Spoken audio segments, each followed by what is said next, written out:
The next big UFC event is nearly upon us, 231, and another great card with great matchups. They don't seem to miss out, Dan. Chad Laprise against Diego Lima. Laprise, 8 KO wins and 1 submission, so I'd imagine he wants to keep it on the feet. Yeah, Chad Laprise has been very impressive. His last 4 fights, 3 of them he's won with knockout via punches. So very strong puncher, but that's set up with his footwork. Like, he's got real good footwork on the outside. Moves very well, very hard to take down. Diego Lima is a bit of he can't really find his feet in the UFC. So he's come from the Ultimate Fighter house, but he's 6-0 in the Ultimate Fighter house. You know, when he's not under those big lights, he gets under those big lights, and he's 1-5 in the UFC. This is his 2nd UFC run. He's 0-2 in this run, and he just cannot find his feet when he's on a big stage, when he's actually fighting in the UFC under those lights. He can't find his feet.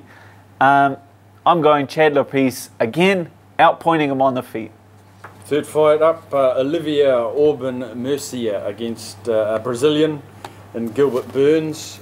I think Mercier is coming off a loss to someone else that's on this card. How do you see this one? Yeah, well, Mercier is coming off a loss to Alexander Hernandez, like a young prospect upstart.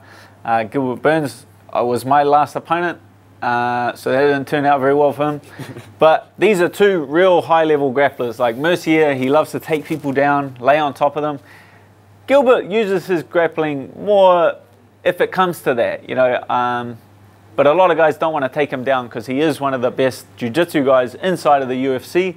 Some great wrestling, grappling credentials, and generally when you get 2 really high-level grapplers, they cancel each other out and it turns into a kickboxing match. And if this turns into a kickboxing match, which I believe it will, I'm picking Gilbert Burns. He's just a heavier striker of the 2. Yeah, a bit more classically trained striker, whereas Mercier relies a lot on his wrestling, but there's no point in wrestling a guy you don't want to take down. It's a bit pointless. So kickboxing match, I'm picking Gilbert Burns. Then Hakeem Dawodu against Kyle Bockniak, nickname Crash. America versus Canada, so it's got the nationalism in this ingredient in this fight. Yep.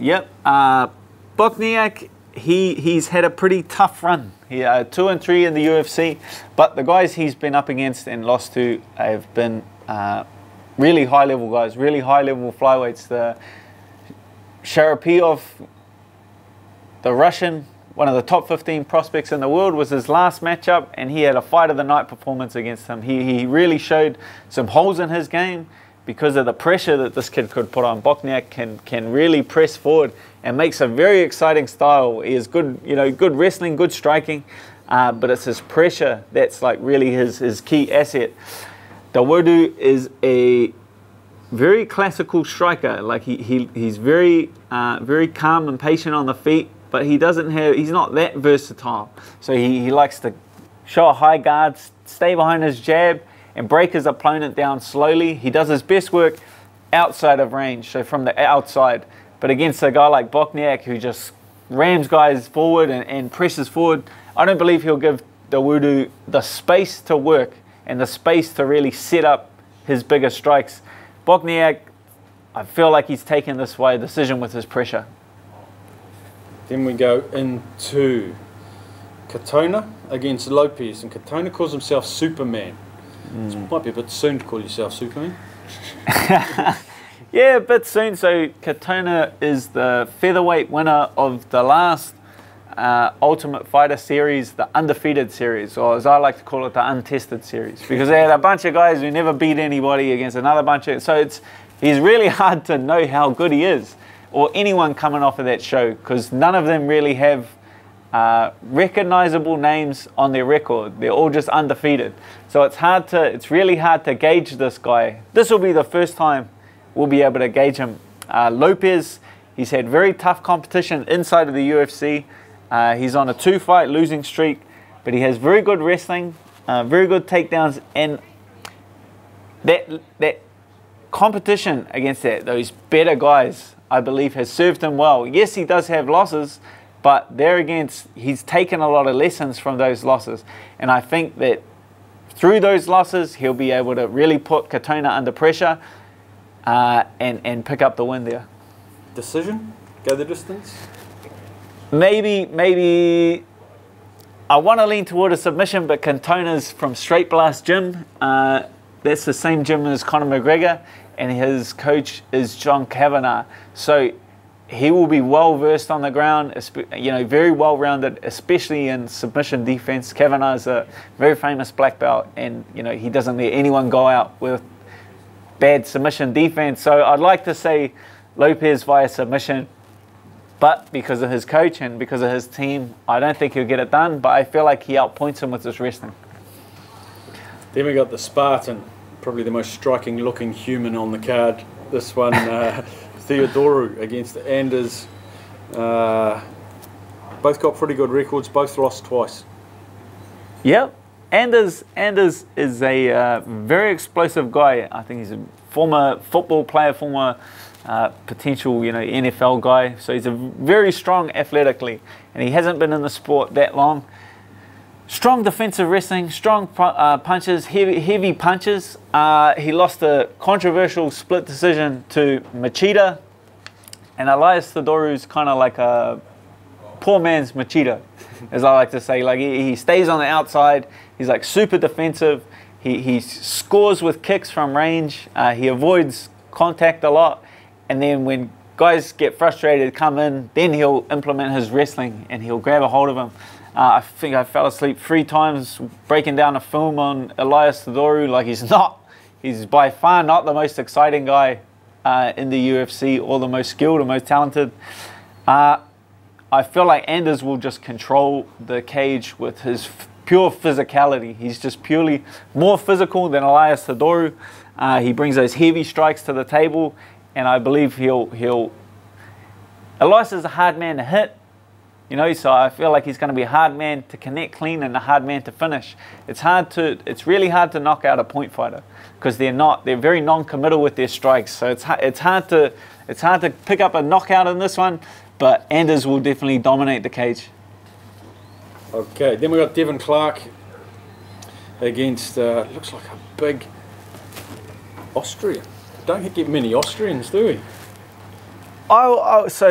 Yeah, I'd never heard of this kid, Ratic, before I went back and watched him. And I was very surprised, because from watching his fights, I was incredibly impressed with this kid. He's real well-rounded, long, physical. He looks like a heavyweight. Like he's a very lean heavyweight. He's a huge guy.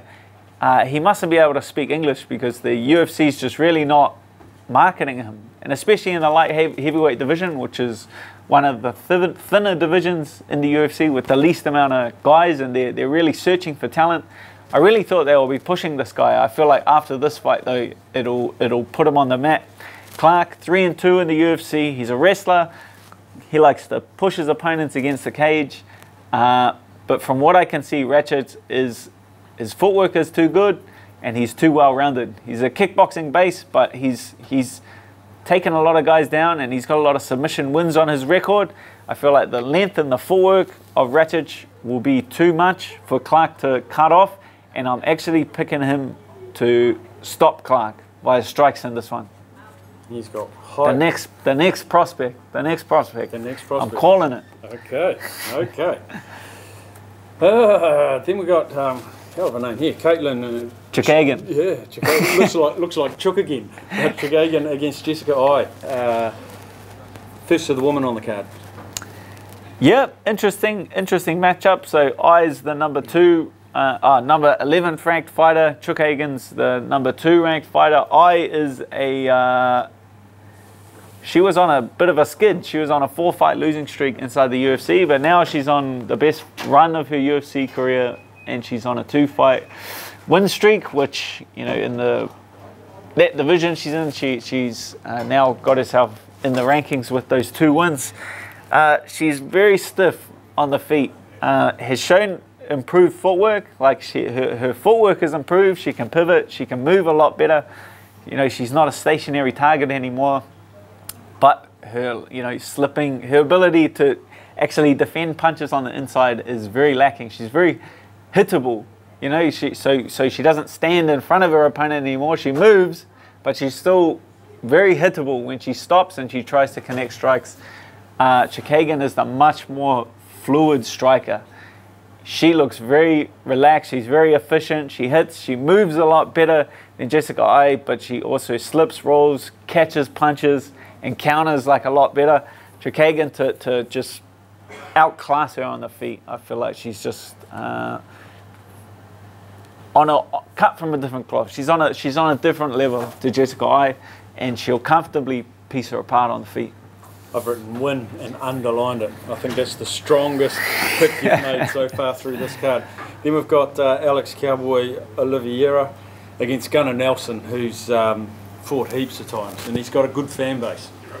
Yep, Gunnar Nelson, famous training partner of Conor McGregor. That's the other cowboy. Alex Oliveira is the cowboy number 2 inside of the UFC.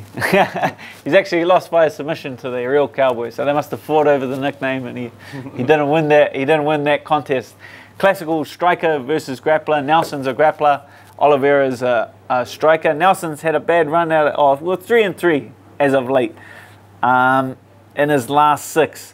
He's a karate stylist, likes to stand at distance, but he's a grappler primarily. What he wants to do is get a hold of you and take you to the ground.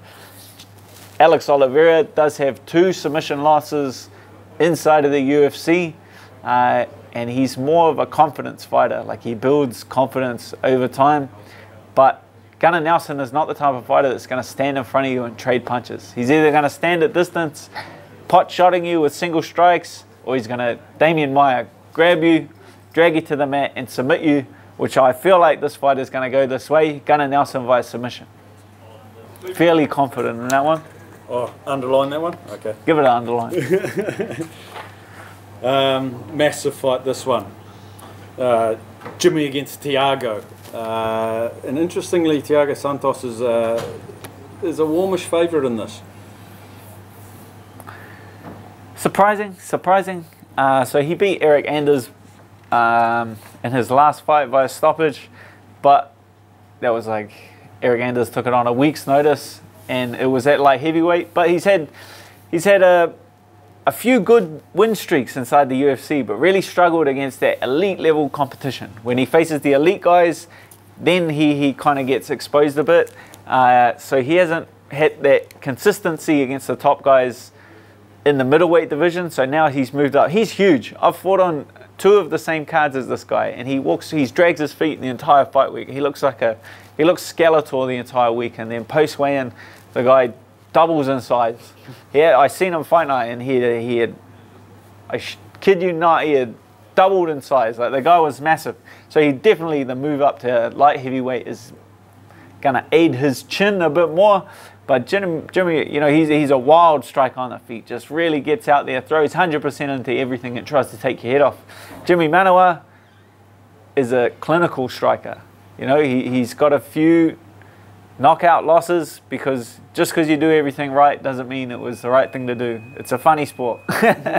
But I'm going to pick Jimmy Manawatu to pick him apart. I feel like he's just a more clinical striker, a lot more tactical, and a bit more defensively responsible than Santos. And Santos isn't going to be able to swarm him and overwhelm guys with his size like he can at middleweight, because Manawatu is a light heavyweight, and he's a big light heavyweight. I doubt he's going to get intimidated by Santos, which a lot of his opponents do. Jimmy Manawatu, hard to see this fight go in the distance. Both of these guys swing for the fences. So I'm going Jimmy Manawatu knockout. Then we've got Claudia Gadelha, and she's the favourite against Nina and Zalal. Yep, Claudia Gadelha, her only losses are to quite high-level women in the UFC. She had 2 losses, 1 split decision loss to Joanna Jędrzejczyk, the champion of her division. We know how good she is. Yeah, we know how good she is. So she had a split decision loss and then a decision loss to the champion. So her only losses are really to the number 1 and number 2 contenders in the world. So that shows you how good she is. Ansof's on a 3-fight win streak. She's actually the girlfriend of Amanda Nunes, the woman, yeah, useless fact for you, but so she's good striking at range. She has a strong kicking game, but again, Claudia Gadelha is a pressure fighter to the T. She likes to get in your face, and she's one of the heavier punchers in the division. So in the strawweight female division, she's one of the go forward, and not a lot of girls want to exchange punches with her. Nina Anzoff has mainly a kicking game and likes to kick on the outside. I don't feel like Claudia's going to stand and let her do that. She's going to close the range and back her up with the hands. I'm picking Gadelha decision. Gadelha decision. Righto, we're getting towards the thin end of it now. 3 to go. Renato Moicano against Mirsad Bektic. Both had a loss, just one. Yep, both very talented guys. Mirsad was undefeated until he ran into Darren Elkins, so that was considered one of the best comebacks in UFC history. You know, he was destroying Darren Elkins.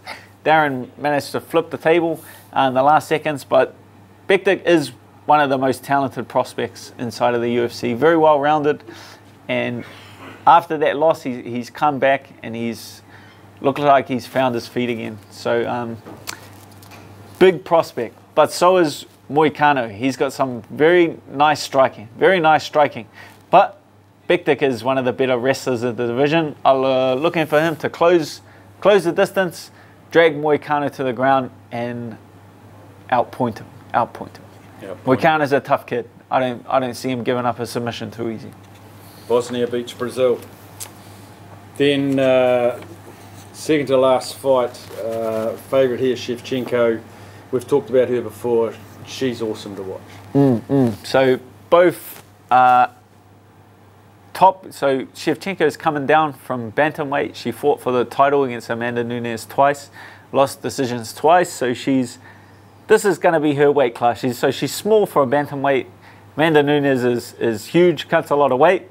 This is Shevchenko's weight class, and they've really just been looking for an opponent that can crown her the belt.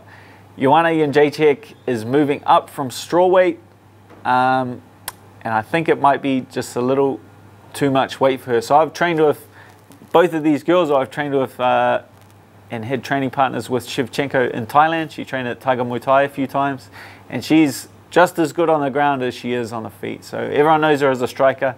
She's a very strong wrestler, very strong jiu-jitsu on the ground. And I've trained with Joanna Jędrzejczyk when she was in Denver. So I actually wrestled and rolled with her. Very tenacious, but the bigger of the two is by far Shevchenko, and they're naturally bigger. They've actually fought 3 times in Muay Thai. And Shevchenko is 3-0 against her in Muay Thai, and I think she just has Joanna's number. Their styles just don't match up well on the feet. This will be a striking contest, and I'm picking Shevchenko to outpoint her for sure. And then, of course, the big one, Maxi Holloway, Brian Ortega. The slightest of favourites, Max Holloway, but what a main fight. 2 really evenly matched guys, odds-wise anyway. Yeah, this fight was supposed to go down on the same card that I fought on last. So these guys were supposed to be co-headliner. Yeah, co-headliner of the event. Max Holloway pulled out with concussion symptoms. Like, he was slurring his words a lot. Like, he wasn't doing well in interviews, and a lot of people started asking questions. So the UFC pulled the fight for concussion testing to take care of their champ, which was a very good sign. But they've rebooked it, and it's going down now. Max Holloway, 2 wins over Jose Aldo. Devastating. He's on a 12-fight win streak since losing a decision at Conor McGregor. And he's one of the most versatile strikers inside of the UFC. Very hard to take down, very good defensive wrestling, and also a strong ground game. Brian Ortega is from a jiu-jitsu base, but he also has very good boxing background. But I feel like Max is just a little too versatile for him. I'm surprised that the odds are that close, because I've seen a lot of holes in Ortega's game. Moicano, he fought and he managed to snatch up a guillotine in the 3rd round, but I actually had Moicano outpointing him in that fight. Also, that's happened before against Clay Guida, who I consider not top echelon in the division. He's a bit of a low-tier gatekeeper to me, and he was beating Brian Ortega. He was taking him down, controlling him, and it wasn't until Ortega snatched up a choke late in the fight that he managed to turn the tables. So I'm surprised that the odds are that close, because I feel like Max Holloway will force a striking matchup, and he's far too versatile on the feet. He knows, but you know how they say there's like a puncher's chance? Ortega has like a submitter's chance. Like he's always got like till the very last second, he's got that one chance of grabbing hold of your neck or throwing up a submission. And I guess because he's done that in the past. He's done that. He's got that in the back of his head. He's done that. But now Max will be very aware of that. You know, he's going to come in fit. He's going to be on his toes the entire fight, because it's when the opponent gets a bit more tired that Ortega snatches up those kind of chokes. So Holloway will be aware of it. Ortega's a very tough kid, though. I don't see Max being Max is not a knockout puncher. He like wears guys down with volume. He just picks them apart. I see this being a very dominant victory, points victory to Max Holloway, but I don't see him stopping him. I think it goes all the 5 rounds, but the versatility, incredible movement, incredible footwork, incredible control of range. I'm picking Max Holloway for sure. UFC 231, hell of a card. Thanks for joining us, Dan. Thank you.